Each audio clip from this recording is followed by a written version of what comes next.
Guys, turo ko sa inyo guys paano tanggalin tong guys, door handle cable guys.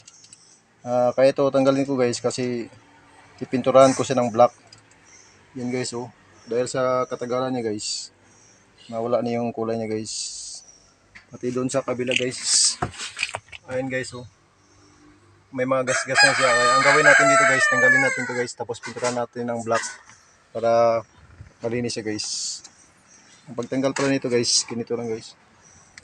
Yan. Ayun guys, ang pagtanggal pala nito guys, kailangan nyo ng guys, flat screw guys. Tapos tusukin nyo lang dito guys. Yan. Tapos dito sa atin guys. Yan. Matanggal nyo na guys. Yan. May mga lock yan guys. Yan oh. Yan. Pipinduran natin to guys. Yung sarap naman natin yung tanggalin natin guys. Tulad yan guys oh. Na wala na yung kulay niya guys. Ang pagtagal nito guys, ganun din guys. Yan, tanggalin natin guys. Yan. Dandan lang guys para hindi maputol. Mabasag yung guys. Yan. Tapos dito na yung guys. Para pang bago naman siya pag pag matapos sa pipinturahan. Ang ikulay ko pala dito guys, kulay black. Yan. Ito yung sa passenger guys. Front seat.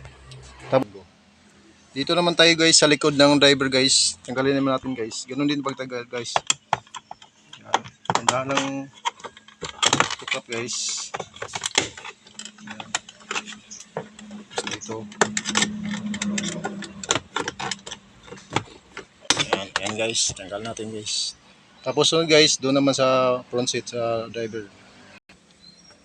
Dito guys sa driver side guys, kung mapansin nyo guys, yan guys oh, mawala na talaga yung pintura guys dahil siguro sa hawak-hawak natin dyan nabukas sira, kaya nawala yung pintura guys. Ganun din ang pagtanggal nito guys, ganun din pagtanggal.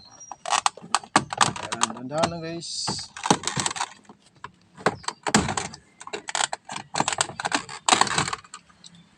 Dito si Kalim yan oh guys. Ayun guys, matapos natin tanggalin yung guys, yung takip guys, ugasan natin guys. Ugasan natin ng tubig para matanggal yung mga guys, yung mga dumi-dumi. Yan. Yan guys. Kailangan yung guys, ugasan to ng sabon guys kasi siyempre may mga in-spray kayo guys, in-spray tayo yung mga pagkitan. Yung mga wax, hindi didikit yung yung pintura. Yan. And guys, ito pala yung guys, ginagamit ko na guys, do it guys. Yan. Flat black. Mas maganda siguro guys kung yung makinta, pero mas gusto ko yung guys, yung flat black parang rubberized. Tapos pintura natin guys. Yung